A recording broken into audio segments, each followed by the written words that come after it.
connecting communities around the world.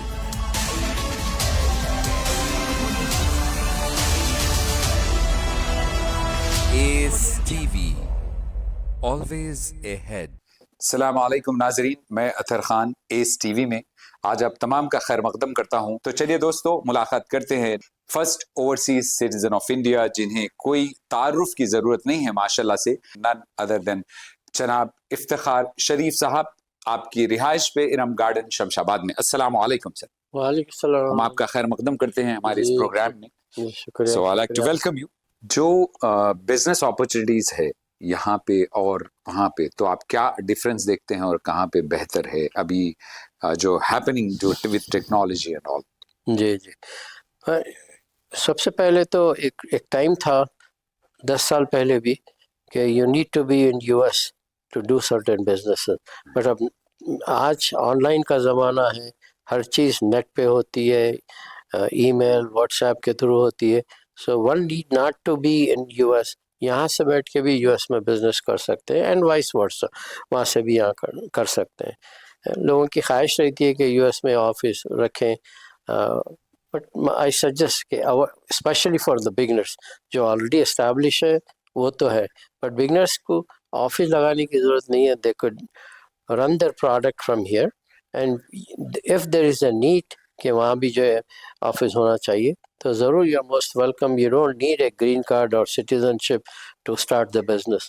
As a citizen of India, even on business visa, visit visa, you can start a business there. Yes, one thing you have to remember, you cannot work anywhere. You cannot work for yourself.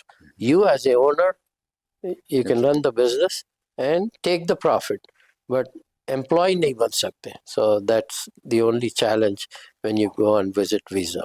Yeah. जो हमारी हैदराबाद की youth, मैं समझता हूँ बड़ी ही challenging time से गुजर रही है। एक तो उनको अपॉर्चुनिटीज़ बहुत कम है हमारे शहर में, मुल्क में, और एजुकेशन सिस्टम भी मैं समझता हूँ इतना केपेबल उनको बना नहीं रहा है जो कुछ हैंडल करें या कुछ रिमार्केबल करें।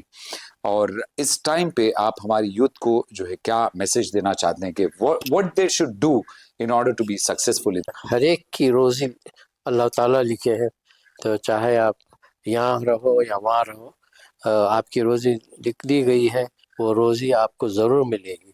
अब सवाल ये रहा कि whether you are coming on F1 visa which is a student visa, या B1 B2 which is visit visa और बिजनेस वीज़ा। तो ये वीज़ास पे आके आप टुडे से लास्ट 3-4 साल से जॉब मार्केट बहुत ही टाइट है वहाँ पे, 3-4 साल से, and that could change, you know. इंशाल्लाह, hopefully we have a new president who is a businessman, so he will have, you know, new ideas on how to keep the jobs in US, and थोड़े बहुत मुश्किलात होंगे, लेकिन it's better to come. Students का ख़ास तौर से young बच्चों को तो यही बोलूँगा कि come on student visa.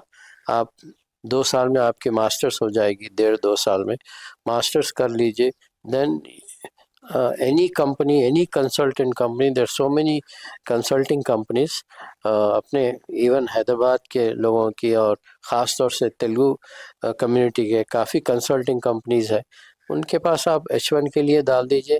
There are 150,000 यानी कि 1.5 लाख H1 वीज़ाज इशू होते हैं every year, and which is almost sufficient for the students going. Almost उतने ही स्टूडेंट्स हर साल जाते हैं, तो उतने और उतने H1s है, तो काफ़ी हो जाते हैं। अगर से कुछ लेफ़्ट ओवर हुए तो इंडिया से बुलाते हैं लोगों को, अदरवाइज़ अब ज़रूरत ही नहीं पड़ रही यहाँ पे यहाँ से बुलाने की। और यहाँ से बुलाना भी जो है कंसल्टिंग कंपनी के लिए अच्छा नहीं है, इसलिए कि the talent is available there, you know. So यहाँ से वो कम हो गया। 1.5 लाख H1 वीज़ाज हैं और वो लॉटरी सिस्टम से ही उठते हैं, बट आई फील के 95% H1 वीज़ा उठ ही जाता, बिकॉज उतने ज़्यादा अप्लाई करते भी नहीं, उतने है भी नहीं अप्लाई करने के लिए, तो हर एक को H1 वीज़ा हो जाता है। बट जस्ट बी केयरफुल कौन सी यूनिवर्सिटीज़ में आप एडमिशन ले रहे हैं। कई यूनिवर्सिटीज़ ऐसे हैं कि ब्लैक लिस्टेड है, वो ब्लैक लिस्ट यूनिवर्सिटीज़ में आप आएंगे, वहाँ पे उतरने के बाद भी आपको प्रॉब्लम हो सकता है, भिजा दे सकते हैं आपको। मेरी लड़ाई यही रहती है हमेशा यहाँ के कॉन्स्टिट्यूट से भी, सबसे मैं यही बहस करता हूँ कि आप वैसे यूनिवर्सिटी को आप वीज़ा देते ही क्यों, यहीं से मत दो, ताकि बच्चों को वहाँ जाके वापस आना जो है अच्छी बात नहीं है। पेरेंट्स इतनी उम्मीदों से भिजाते, इतना पैसा खर्च के भिजाते, तो जस्ट चेक द यूनिवर्सिटी।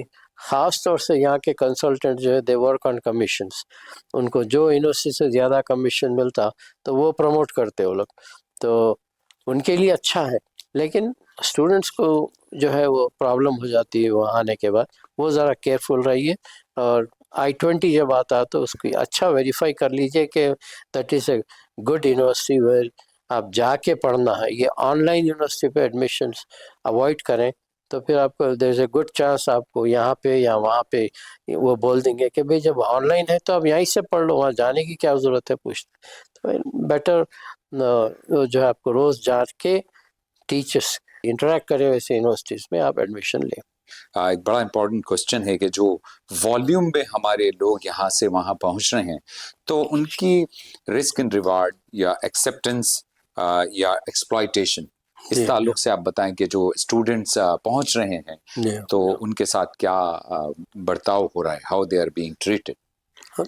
थोड़ा टफ रहता, फर्स्ट ईयर टफ रहता, क्योंकि फर्स्ट ईयर में आपके पास प्रॉपर अप्रूवल भी नहीं रहता यूनिवर्सिटी से to work somewhere, whether it is 20 hours या 30 आवर्स का जो अलाउ करती है यूनिवर्सिटी, वो भी नहीं रहता। First year it's nothing but study. तो मैं ये एडवाइस दूंगा कि कम से कम 1 साल की फ़ीस का इंतज़ाम करके आए, ताकि ये आके इलीगल जॉब करके फिर पकड़े जाना या फिर कुछ ऐसा होना अच्छा नहीं। और अच्छी यूनिवर्सिटी में एडमिशन ले। अभी तो डोनाल्ड ट्रम्प नए प्रेसिडेंट तो आने से पहले ही बोल दिए कि I will prefer the good universities like Harvard है, स्टैनफोर्ड है, कई टॉप 10 के उन्होंने नामे लिए, और बोले कि यहाँ पढ़ने वालों को मैं जो है 3 साल से 6 साल के अंदर में मैं ग्रीन कार्ड ही दे दूंगा। whereas he didn't talk about दूसरे यूनिवर्सिटीज़ के बारे में उन्होंने बात नहीं करे। So that shows his mind कि he wants to have the students study in US but in good universities. Yeah. What percentage of students or visitors you think get settled as permanent residents or green card? Minority community में that is Muslim, Christians वगैरह जो यहाँ पे well established नहीं है, उनके तो बच्चे वहीं by hook or crook they settle there through H1 visas, or if they are single they'll marry somebody in US and कुछ नहीं तो नहीं, लेबर कार्ड तो होता ही है। Labour card will just keep allow you to work every year after year. 3-3 साल का वर्क परमिट होता है, कभी 5 साल का भी होता है। तो वर्क परमिट पे आप हमेशा काम कर सकते हैं, लेकिन आना जाना मुश्किल हो जाता, नहीं आ सकते। आ तो सकते हैं लेकिन फिर वापस नहीं जा सकते, तो वो ज़रा मसला है। बट बॉटम लाइन इज जो यंग बच्चे आना चाह रहे हैं, think that they're coming to study, दूसरे इंटेंशन से आके सेटल होने की कोशिश कर रहे हैं, तो बात हो रहे हैं भी settle, but it's taking time for them. फिर रेस्ट्रिक्शंस आ जाते हैं उनको, no social security, no driving licence, तो उनको जॉब देखना है तो विद इन सिटी जहाँ ट्रेन और बसेस जाते हैं उतनी हद तक ही जॉब देख सकते हैं। But if you have driving licence you can go 50 miles away, 40 miles away, जबकि वहाँ पे ज़्यादा जॉब, जितना दूर शिकागो से जाएंगे या यूएसए कौन से भी सिटी से जाएंगे, jobs are there. How about the amnesty? I heard like way back, one of the president he gave to all the illegal immigrants the legalized status. Do you think is there anything expected by the new president? Well, bill is pending since then. Obama के presidency में वो bill amnesty का programme आया था। Anybody who came after 99 या 89 कुछ था, उनको whether they become out of status और what not, they want to issue them the labor cards so that they can work and pay proper taxes to the government. मैं समझता हूँ कि is a purely business point of view से ही देखेंगे वो, क्योंकि he is a businessman himself, कैसा business है, जैसा कि already is talking about that he will not spend any money on wars, बल्कि मैं तो अफगानिस्तान वार, ईरान वार, नाउ रशिया के साथ वार, ये सब वारों से काफ़ी पैसा अमेरिका का उसमें लगता है. well they will recover it maybe in 20 years 30 years, but fill वक्त तो जा रहा है. So which Americans don't like that their taxpayer pay money is going towards war. तो वो प्रेशर है उनके ऊपर. So he will not do that, but he will explore the business opportunities from different countries. और इंशाल्लाह business तो ठीक रहेगा, अच्छा रहेगा. जो हमारी कम्युनिटी है, मुस्लिम कम्युनिटी, तो वो कैसे क्या स्टेटस है उनका, कैसे जो है डील कर रही है, या फिर हाउ इट्स बीइंग ट्रीटेड? जी. Well, they're first generation. First generation is somebody who just came and just studied and trying to settle. थोड़ा स्ट्रगल बढ़ गया, जैसा कि पहले 1-2-3 साल में सेटल हो जा सकते थे, अब शायद 5 साल लगेंगे, but they will settle ultimately. But second generations are comfortable, third तो और ही comfortable. Now we are seeing third generation, वो लोग तो they are nothing but pure Americans, तो उनका कोई इशू नहीं है, सिर्फ फर्स्ट और सेकंड वालों का ही इशू है. तो आई थिंक थोड़ा सब्र से and just keeping to yourself and not over expanding yourself. एक दोस्त का घर बड़ा है तो मैं भी वैसा ही लूँगा, उसके पास ये कार है मैं भी वैसी लूँगा. Don't go into the competition of, just be what you are and definitely I think you will make up to your status in next 4-5 years. Sir एक बड़ा इंपॉर्टेंट क्वेश्चन है, जो जैसे हम फर्स्ट सेकंड जनरेशन की बात कर रहे हैं, तो जो पेरेंट्स है वहाँ पे जो अपब्रिंगिंग कर रहे हैं अपने बच्चों की, तो वो किस चैलेंजेस से गुजर रहे हैं, और आप क्या चाहते हैं कि उनको कैसे प्रोएक्टिव रहना चाहिए? पेरेंट्स के फैमिलीज हैं तो वो लोग थोड़ा सुकून में है, क्योंकि उनके बच्चों के जो है दोस्तां भी जो है वो फर्स्ट कज़न सेकंड कज़न में इन्वॉल्व है. सो they not going outside.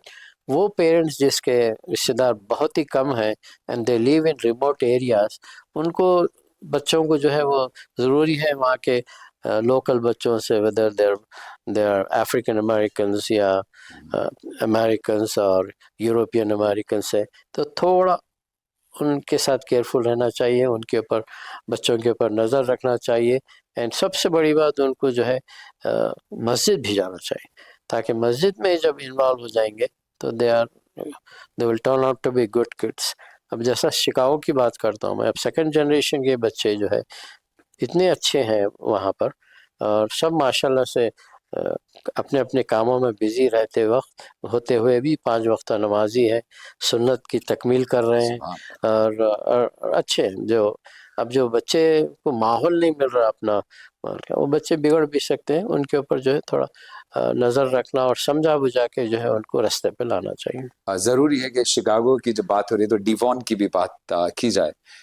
Devon is बड़ी ज़बरदस्त जगह है, तो आप ही बताएं इस ताल्लुक से हमारे नाज़रीन. जी. First of all we are proud of Devon, there is nothing wrong, जैसा कि I am proud of Charminar and Afzalgunj and Lal Bazaar. I am proud of that. Yes, थोड़े उसके प्रोज भी हैं, कॉन्स भी हैं. प्रोज ये है कि you will get accommodation easily, कहीं ना कहीं आपको रहने को मिल जाता, स्पेशली सिंगल जो आते हैं यहाँ से हैदराबाद से या कहीं से भी जाते हैं, तो उनको खाने की फ़िक्र नहीं होती. मैं मेरी एग्जांपल लूँ तो मेरे ज़माने में एक रेस्टोरेंट थी, कितनी की दूर थी वो, तो खाना भी जो है बड़ी मुश्किल से हफ्ते में एक बार इंडियन खाना मिलता था हमारा. तो अब वैसा नहीं रहा. अब now you can have your food 24 hours basically all the time. तो ये एक प्लस है. माइनस ये है कि थोड़ा क्राइम बढ़ गया है. सीरियन अमेरिकन्स और अफ्रीकन अमेरिकन्स का इन्फ्यूजन भी है दीवान पे, तो आपको here and there mugging cases, robbery cases सुनने में आते हैं. So just be careful when you go out. बच्चों को आजू बाजू देख के चलना चाहिए, कौन आ रहा है सामने से, पीछे से कौन आ रहा है, केयरफुली रहना. और जो बच्चे गाड़ी में जाते आते हैं, गाड़ी में बैठते वक्त उतरते वक्त आजू बाजू देखो कि कुछ प्रॉब्लम तो नहीं है. But otherwise, we as seniors of Diwan, we are protecting Diwan to as much as possible, and we even name Devon Avenue as Gandhi Marg बोल के भी नाम रखे हैं, ताकि shows our intention के we are serious about Devon Avenue. It is called Little India. हमारे लिए प्राउड की बात है लिटिल इंडिया. और लिटिल इंडिया में जब क्राइम होता है तो हमको हर्ट होती है. We approach police, we approach the government, mayor office, state governor office को हम लोग बराबर अप्रोच करके जो है we try to bring the crime down. Young talent को आप हमेशा जो है सपोर्ट करते आए हैं, चाहे वो म्यूजिक इंडस्ट्री से हो या शो बिजनेस से हो या पॉलिटिकल इमर्जिंग लीडर्स हो. मैं काफ़ी कुछ देखते आया हूँ पिछले, मैं समझता हूँ, I know you for the past like 24 years now, about 2000. So माशाल्लाह you are always in the front line of supporting the youth. तो आप कैसे फील करते हैं, मतलब when you know like see helping the talent? It's a human nature to support our juniors. और उनको जब सपोर्ट करता हूँ तो ये भी बोलता हूँ कि देखो आज तुमको सपोर्ट मिल रही है, don't forget, you don't need to repay me back but repay it to the next person who need the help. तो आप दूसरों को सपोर्ट करिए, वो it's repaying to the community है. तो ये कॉन्सेप्ट जो जूइश अमेरिकन में होता है टू सपोर्ट अदर्स बोल के इन देयर ओन कम्युनिटी, आप अपनी कम्युनिटी में सपोर्ट करें. You are Muslim, strong Muslim, you support your Muslim. If you are Telugu person, you support Telugu people, you know. तो डेफिनेटली आप अपनी कम्युनिटी को पहले सपोर्ट करें, जो कि अपना मज़हब भी सिखाता कि पहले घर को देखो, फिर अपने रिश्तेदारों में देखो, फिर महल्ले में देखो, फिर स्टेट में देखो. तो वही कॉन्सेप्ट है कि आप जो है if you are supporting somebody, expect them to support others also. So इस तरह से सपोर्ट सिस्टम जारी रहेगा and will always be in the forefront. आप जो हमारी हैदराबाद की यूथ है, जो जैसे कि हम डिस्कस कर रहे थे कि उनको बड़े ही चैलेंजेस है, तो उनको आप क्या एडवाइस देना चाहते हैं कि कैसे वो तरक्की कर सकते हैं और कैसे फोकस्ड रह सकते हैं अपने जी हाँ, टारगेट्स या गोल्स पे, सक्सेस? वेल एजुकेशन पे हैं आप, तो पहले अपना एजुकेशन पूरा कर लीजिए and definitely you will be successful. जैसा कि मैंने पहले बताया कि पहले 1-2 साल में सेटल हो जाते थे, अब 4 साल लगेंगे, but you will get settled. You know, economy of the US is little bit like a roller coaster. ऊपर नीचे होती रहती है, हर जगह होती है, हर कंट्री में होती है वो. तो जब ऐसे टाइम पे जब के इकोनॉमी थोड़ी ख़राब है, जॉब्स कम है, तो जब सरवाइव कर लेना, यू नो, जो भी अपनी इस्तिताअत है उस पर सरवाइव करना and then keep looking for a better opportunity. Always look for a better opportunity. अब 2 साल में आपके पास ड्राइविंग लाइसेंस आ जाएगा, आपके पास वहाँ का रेगुलर सोशल सिक्योरिटी कार्ड आ जाएगा. Then look for jobs little bit far. Get away from Diwan Avenue and go in the suburbs and live there and get jobs in suburbs. I know FIA, federation of Indian associations, apart from that, और उस ताल्लुक से भी आप बताएं कि किन organisations को आप वहाँ पे सपोर्ट करते हैं और ऑन बोर्ड हैं और कैसे मैनेज करते हैं अपने बिजी स्केड्यूल? जी जी, but you know Monday to Friday usually meetings और वीकेंड्स पे जो है प्रोग्राम्स होते हैं. हर एसोसिएशन के I am involve in, almost every association में I am involve, at least I am involve in being a sponsor of that association. Yes, we do 2 major events in US, which is the biggest parade outside India. Delhi के बाद में जो parade होती है वो सिर्फ New York और शिकागो में होती है. So we are proud of that, and where we invite the dignitaries politically as well as Bollywood के स्टार्स को बुलाते हैं, और it keeps the interest of the Indian community and keeps them together. What's your future plans? अब future रहा ही नहीं होता तो, लेकिन प्लान फिर भी यही है कि you know my one slogan is always and which I always follow. कुछ एक काम थोड़ा आप अच्छा करें रोजाना, and if everybody follows that, तो माशाल्लाह अपनी कम्युनिटी, अपनी फील्ड और अपनी दुनिया अच्छी गुजरेगी. कि एक काम अच्छा करो, रोज एक काम बुरा करेंगे आप तो फिर वो बुरे ही काम होते जाएंगे. हर इंसान हर दिन एक काम अच्छा करना चाहिए which will be remembered. So that's my advice to everybody on this. That's great. And mashallah, you are an icon, and people, the youth look towards you as a ideal, mashallah. तो उनको और हमारे नाजरीन को आप क्या message देना चाहते हैं? एडवाइस यही रहेगा कि थोड़ा सब्र का फल ही मीठा होता है, जो कहावत है वो कहावत बिल्कुल सही है कि जस्ट टॉलरेंस लेवल अच्छा होना चाहिए, जल्दी गुस्सा नहीं आना चाहिए कोई भी चीज़ का. Your turn will come, you know. आप छोटी सी बात पे आपके भाई बहन रिश्तेदारों से आप नाइतफाकी हो जाती है, वो अवॉइड करें. थिंक के भाई हर एक से इंसान से गलती होती है, थिंक के आपसे भी हुई होंगी गलती. अब मेरे ही दोस्त मुझे ही बोलते हैं कि तुमको इतना सब्र क्यों है, ऐसा क्यों, सब हर एक को जो है तुम टॉलरेट करते, हर एक को तुम माफ़ कर देते. मैं बोला क्या करूँगा नहीं माफ़ करके, टॉलरेट नहीं करके. माफ़ कर दो, आपका दिल साफ कर दो ताकि आपको वो तकलीफ़ ही नहीं दे. किसी के साथ नाइतफाकी हुई है तो forget and forgive, move on with your life. अच्छा, माशाल्लाह. बहुत बहुत शुक्रिया आपका टाइम देने और हमारे नाजरीन के साथ सारी इन्फॉर्मेशन शेयर करने के लिए. हमारी दुआएं और नेक तमन्नाएं आपके साथ है, तो बहुत बहुत शुक्रिया सर. Ji, thank you. अस्सलाम वालेकुम. वालेकुम. नाजरीन, उम्मीद करते हैं कि आपको हमारा ये प्रोग्राम पसंद आया होगा. फिर एक और शख्सियत के साथ इंशाल्लाह अगला प्रोग्राम हम करेंगे. तो आप दीजिए अतर खान को इजाजत और देखते रहिए S TV. Connecting communities around the world.